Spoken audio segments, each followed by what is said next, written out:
this video, we're going to be talking about the sulfur cycle. Sulfur is very important to our body as it helps regulate functions such as DNA repair, protein production, and also is the third most abundant mineral in our body and can be found in almost every single tissue. So there are three different ways sulfur can be released into the atmosphere. One is through factories and the burning of fossil fuels.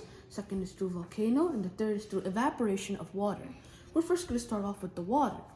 So this water is basically whenever it evaporates, it brings the gas in. The sulfur can be in the form of a gas and can be released up into the atmosphere. This can either mix with hydrogen, or which is H2S, hydrogen sulfide, or oxygen, SO2, sulfur dioxide.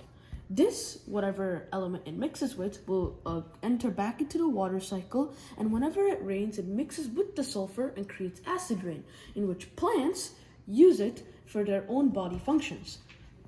Sulfur can also be found in the ground and can be later assimilated in the plant through the roots.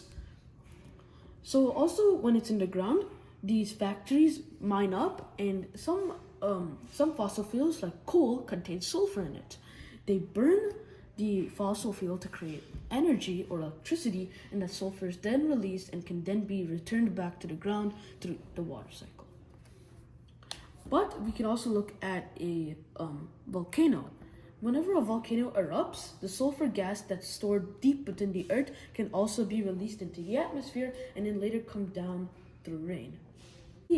If you were to take an animal perspective, it could eat a plant and then that could get sulfur from that for its own body functions.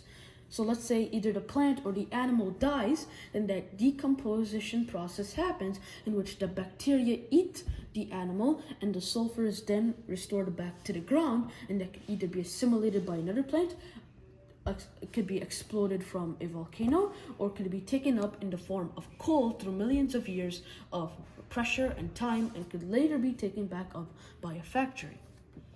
This is all about the sulfur cycle, and this is how it's renewed from atmosphere to ground and back again.